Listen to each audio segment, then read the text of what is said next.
All right, who's next? So I ask who's next to fan the flames of PPG. If you're spending a rainy day sitting on the couch watching this or other PPG videos, you obviously have an interest in doing it. I want to encourage you to get off the couch, go buy PPG gear, go find some instruction, and learn how to do this. It's life-changing. But first, a bit of an update on where I'm at in life and what's happened lately. Still a little bit gusty.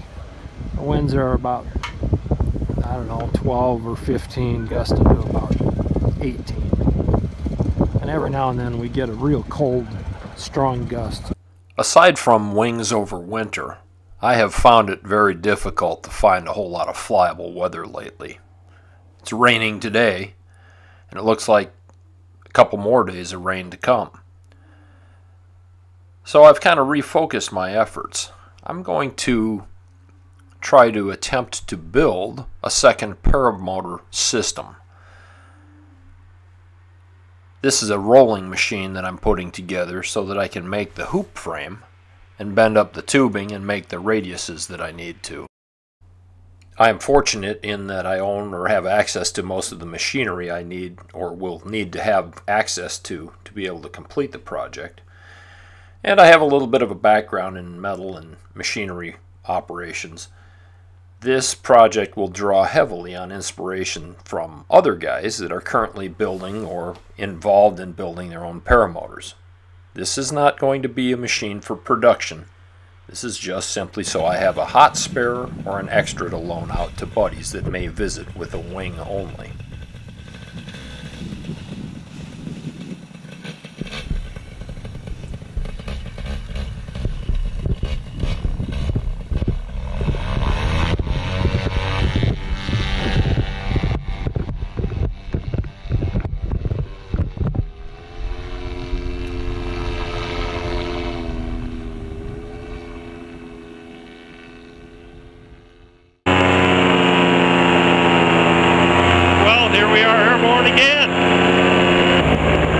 Well, I'm really sorry to hear that my buddy Tony lost the rights to fly at his field. I'll tell you, that just makes my heart sick.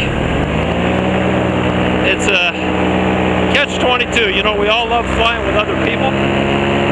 It's what makes this activity so great, but too heavy of a footprint or too much of a perception of something being dangerous. I can understand the landowners, kind of, sort of. Alright, so now I want to encourage any and everybody that thinks they want to paraglide, get out there and do it. Go buy some equipment, get instruction. If you flew general aviation airplanes and you gave up, it was too expensive, who knows what. Kids came along, never got into it, you didn't like hangering an airplane, you didn't like the cost of buying an airplane or insuring an airplane. Powered paragliding is the way to go. If you're elderly, still do it. Get a trike. Just get out there and do it. Get out there and do it.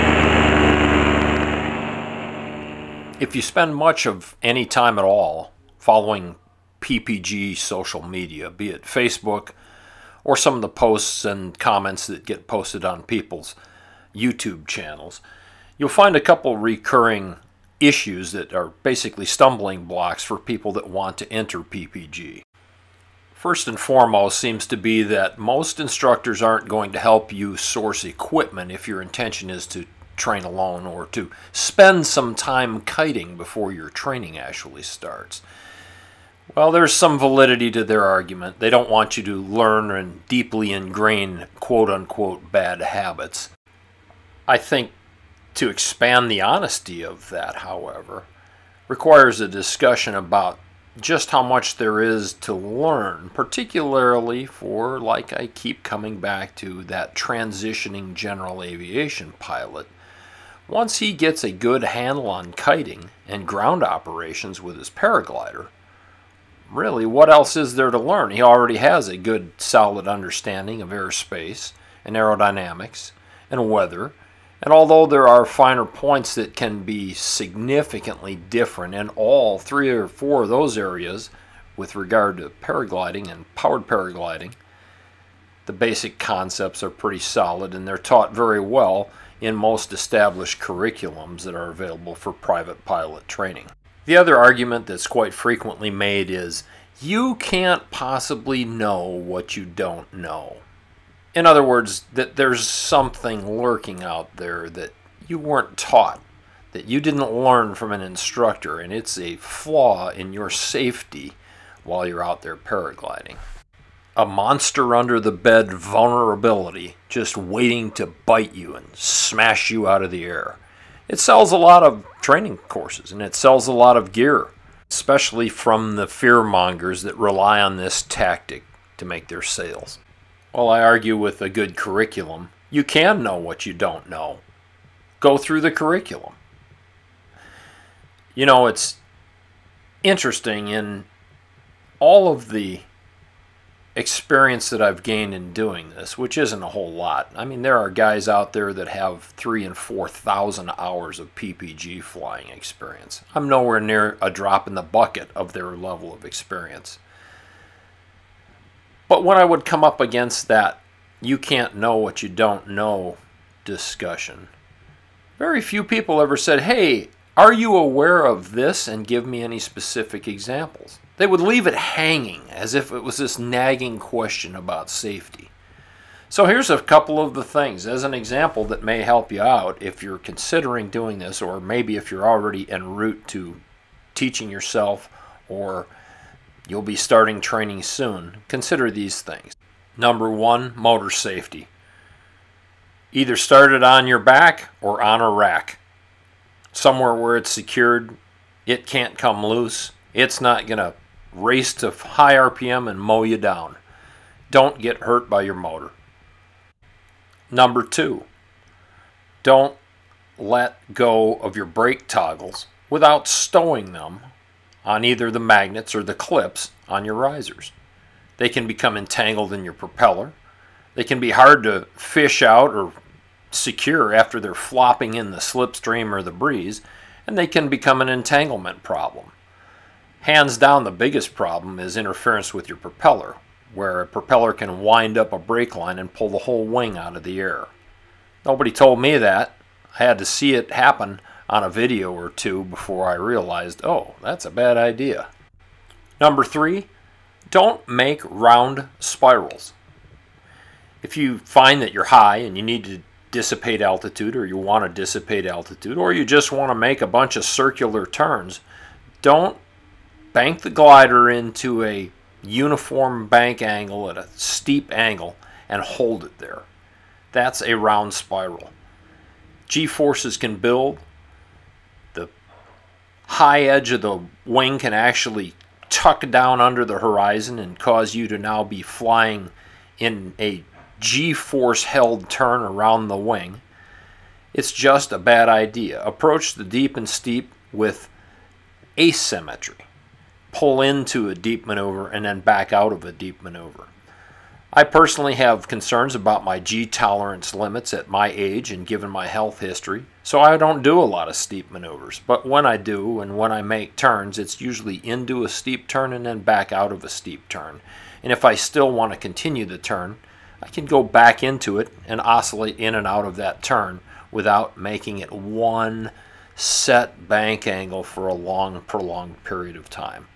I've greatly enjoyed some of the video reviews of a training course that was offered at Aviator PPG just prior to Wings Over Winter.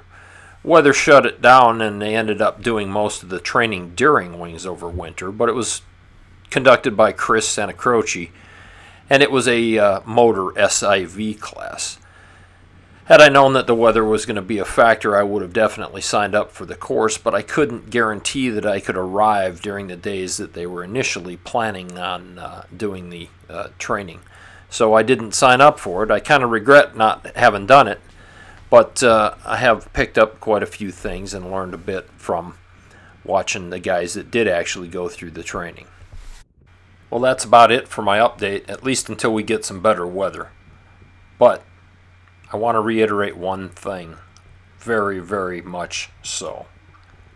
If you have an interest in doing this, make 2018 the year that you actually get out there and go learn how to fly a paraglider. Whether you do it as a free flyer or you do it with a motor, it is absolutely a kick. And if there's anything I can do to help you get started, don't hesitate to leave me a comment. In the meantime, I'll keep working on that paramotor. And special thanks to Kyle O and Justin Fox, and I believe it's Dimitri Zuzin, for all of your inspiration with your guys' builds. So I'll leave you with these skydiving shots that I took with my smartphone at Wings Over Winter 2018.